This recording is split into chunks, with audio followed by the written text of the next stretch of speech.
کو جاتے ہیں نا بھائی، حج کو گئے، آج کل تو فیشن کے طور پہ جا رہے ہیں۔ 15 دن نہیں ملے، کہاں گئے تھے؟ عمرے کو نکل گیا تھا، عمرے کو نکل گیا تھا، مطلب بالکل نکل گیا، عمرے کو نکل گیا، پکنک کے طور پہ جا رہے ہیں، بیٹھے بیٹھے چلے گیا، آپ جا کے آ گیا۔ پہلے تڑپتے تھے اللہ پہنچاتے، اب تو بولا جا کے آ گیا۔ حج بھی کر رہے تو شارٹ وزٹ ہو رہی، سیدھا مینا میں پہنچ رہے، ٹائم نہیں ہے آپ 3 دن میں ہو گیا آج۔ تو اب آج کل تو فیشن کے طور پہ ہر چیز ہو رہی ہے نا بھائی، شارٹ اینڈ سویٹ ہوتے چلے جا رہی ہے۔ مدینہ جانا ضروری نہیں ہے بولے، میں دیکھا کتابوں میں بھی دیکھا، حدیث میں بھی ہے، اور ہمارے ذاکر نائک بھی بولے، کیا بولے؟ نہیں مدینہ جانا ضروری نہیں ہے بولے، بھلا مسلمانوں کے لیے ضروری ہے، مومنین کے لیے ضروری ہے، اب اس کے لیے ضروری نہیں ہوگا۔ ہر عاشق جانتا ہے کہ حج قبول کرانا ہو تو مصطفیٰ کے در پہ جانا ہے۔ خالی جو حج کو پکڑ لے کے آ گیا اس کو ضروری نہیں ہے، قبولیت کے لیے آقا کے پاس دھونا ضروری ہے۔ تو ہم حج کو قبول کرانے جاتے ہیں، انہیں حج کر کے آ جاتا، سرٹیفکیٹ نہیں لیتا، سرٹیفکیٹ نہیں ملتا۔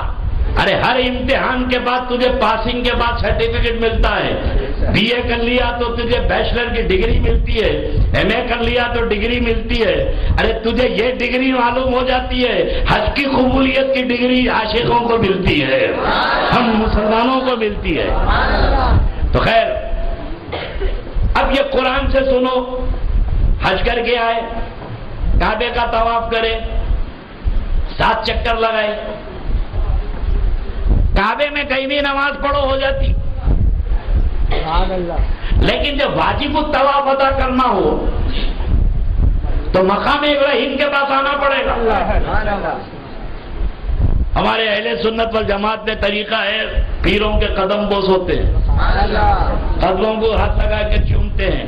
اب کچھ لوگوں کے سمجھ میں نہیں آتا، ارے یہ تو ہندوؤں کا طریقہ ہے بولے، ارے پاؤں چومنا ہندوؤں کا طریقہ ہے، یہ کس نے کہہ دیا؟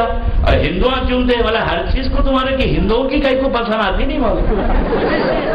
ارے عقل کے اندھے، پاؤں چومنا ہندوؤں کا طریقہ نہیں، صحابہ میرے آقا کے قدم کو منہ سے چومتے تھے، بلکہ حدیث شریف میں ہے کہ سرکار صدیق اکبر مولا مشکل کشا آتے قدم چومنے تو سرکار پاؤں آگے کر دیتے، مگر ہر ایک کو اجازت نہیں تھی چومنے کی، جس کی جیسی صلاحیت ہوتی تھی اس کو اللہ فرماتے تھے۔ یہ کس نے کہہ دیا پاؤں چومنا ہندوؤں کا طریقہ؟ نبی کی سنت کو ہندو کا طریقہ بولا، دین کی لا علمی ہے۔ من ارے عقل کے اندھو، اگر پاؤں کی اہمیت معلوم ہو قدموں کی تو کاٹ کے گھر میں رکھ لینا۔ قدم کی اتنی اہمیت ہے کہ قدم درویش رد والا، گھر میں قدم نحوست لاتے ہیں اور اللہ کے نیک بندے آئے تو برکت لا لیتے ہیں۔ اگر غلط قدم گھر میں آ جائے تو ہنستا بولتا گھر تباہ ہو جاتا ہے۔ اس لیے تم باہر سے آتے ہو، پتہ نہیں بازار میں کیا کیا کھندل کے آتے ہو، کس کس جگہ پہ پاؤں ڈال کے آتے ہو۔ تو حکم رسالت کیا ہے کہ گھر میں داخل ہونے سے پہلے سلام بھیجو، نبی پہ سلام بھیجو۔ بھائی تمہارے گھر میں تم آ رہے ہیں، نبی پہ سلام کیوں بھیجنا؟ یہی تو ایمان کی اسپرٹ ہے کہ اللہ فرماتا ہے کہ وَعْلَمُوا أَنَّ فِيكُمْ رَسُولُ اللَّهِ، جان لو کہ تمہارا رسول تم میں موجود ہے۔ گھر کو خالی مت سمجھ، وہ گھر ویران ہے جس گھر میں رسول نہ ہو۔ تو پہلے نبی پہ سلام بھیجو، اس لیے کہ افلاس لے کے آ رہا ہے باہر سے، پتہ نہیں کہ اس سے کون سے بلاؤں کی جگہ کھدل کے آ رہا ہے، تو اپنے ساتھ قدموں کے ساتھ بلا آ رہی ہے، تو گھر میں داخل ہونے سے پہلے سلامتی بھیج دے تاکہ بلا باہر چلے جائے، سلامتی اندر آ جائے۔ اور جو آدمی منہ بھڑک کے دھڑک سے گھر میں آ جاتا، جو گھر میں آتا ہے تو گھر میں باہر کا افلاس لے کے آتا ہے، اس کے قدموں کے ساتھ نحوست چلی آتی ہے۔ بہترین مسلمان وہ ہے کہ گھر میں داخل ہونے سے پہلے سلام کر دے تاکہ گھر میں بلا نہ داخل ہونے پائے، افلاس نہ آنے پائے۔ تو قدم افلاس لاتے ہیں، قدم خیر و برکت لاتے ہیں۔ اور میں تو یہ جماعت والوں سے پریشان ہوں، یہ لوگ حج کو گئے تو کیا کرتے ہوں گے؟ یہ لوگ حج کو گئے تو کیا کرتے ہوں گے؟ بولے کیا کرتے ہیں؟ بولا وہاں تو کوئی بھی کام اللہ کا نہیں ہے، حج میں کوئی بھی کام اللہ کا نہیں ہے، سب کام نبیوں کا ہے۔ جن کو یہ غیر اللہ بولتے، اللہ چکر لگایا تھا، وہ لگائے تھے، پیغمبر لگائے تھے، تم لگا رہے ہیں۔ ہر چیز محبوب کی اداؤں کا نام ہے۔ اب سنو، مقام ابراہیم پر بمبئی کا بہت بڑا داڑھی والا نماز پڑھا، پڑھے جا رہا۔ میں بولا بھائی صاحب کیا کہیں کو پڑھ رہی؟ حکم ہے بول صاحب، تو حکم کے پیچھے راز معلوم کرے۔ بے مقصد عبادت، ارے سمجھ کے پڑھتا تو عبادت قبول ہو جاتی۔ وہاں تو جھگڑا کر رہا تھا خدموں کے پاس، یا خدم کے پاس سر جھکا دیا، قدموں کے نشان کے پاس سر جھکا دیا۔ جھانک کے دیکھ کیا ہے، جھانکا تو بولے ارے تو پاؤں کا نشان ہے۔ بولا کس کے پاؤں کا نشان ہے؟ ابراہیم خلیل اللہ کے قدموں کا نشان ہے۔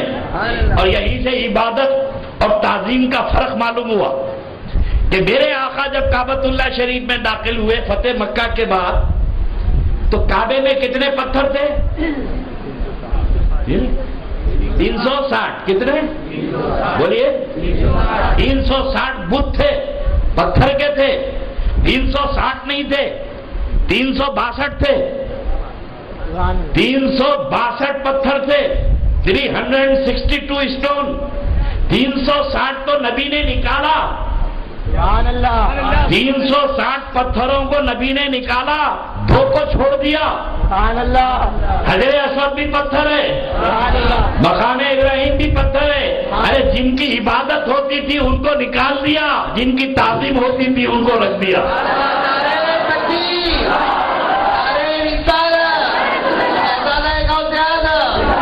حجر اسود چوما جاتا ہے، پوجا نہیں جاتا۔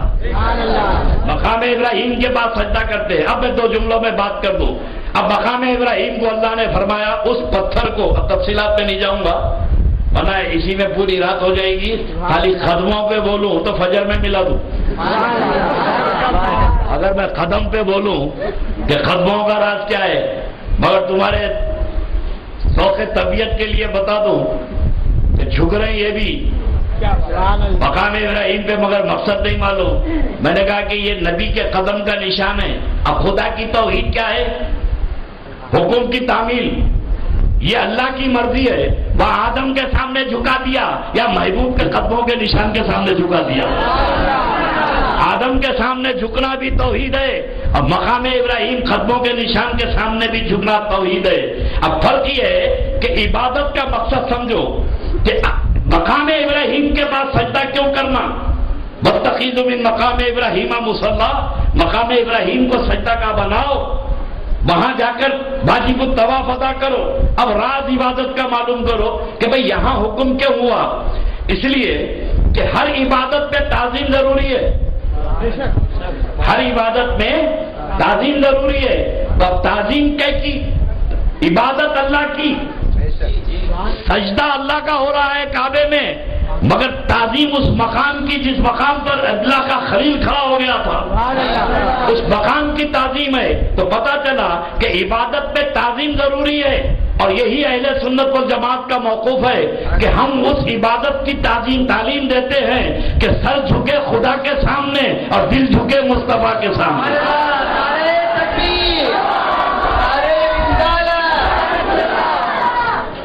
یہ ہے اہل سنت والجماعت کا موقف۔ اور پھر میں تو پریشان ہوں، اچھا یہ تو بڑی بڑی جماعت والے جھکے تھے وہاں پر، مطلب کئی کو جھکے، بولتا وہاں تو لڑتے تھے نا، تم وہاں اٹھنے کو لڑتے تھے، یہاں جھک رہے۔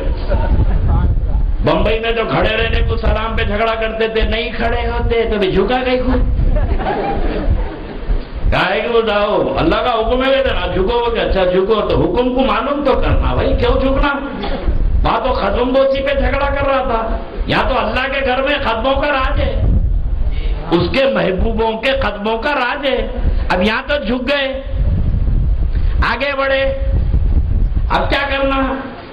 سنت ہے پانی بیٹھ کے پینا، سنت رسول ہے پانی بیٹھ کے پینا، مگر مقام ابراہیم کے پاس آ کے آپ کھڑے رہ کے پانی پی رہے، ارے بولا بھائی بیٹھ کے پی، بولے نہیں، یہ پانی کھڑے رہ کے پینا۔ کیوں کھڑا ہوتا بھائی؟ پانی کے لیے کیوں کھڑا ہو رہا؟ پانی کی تعظیم ہے، کھڑے رہنے میں پانی کی تعظیم ہے۔ ارے بولا عقل کے اندھے آب زمزم کی تعظیم کر رہا ہے اور ساقی کوثر کی تعظیم پہ جھگڑا کر رہا ہے، یہ کون سا دین ہے؟ ارے جب تم پانی کی، اور یہ پانی نکلا کہاں سے؟ نبی اسماعیل کے قدموں سے۔ وہاں ابراہیم کے قدموں کے سامنے جھک گیا یا اسماعیل کے قدموں کے سامنے کھڑا ہو گیا؟ قدم سے بھاگے گا کہاں؟ ہر جگہ محبوب کے قدموں کا راج ہے، مگر قدموں کو سمجھو۔ یا اسماعیل علیہ السلام کے قدم ہے، وہاں تو کھڑا ہو گیا، وہاں قدم پہ جھک گیا یا قدم کے پاس کھڑا ہو گیا، اب کیا کرنا؟ بولا بھاگو۔ سبحان اللہ۔ کہاں؟ بولے ان صفا و مروہ من شعائر اللہ، صفا و مروہ پہ بھاگو۔ کیوں بھاگ رہا؟ اچھا بڑے بڑے بتوں پہ بھاگ رہے، بھاگ رہے بے مقصد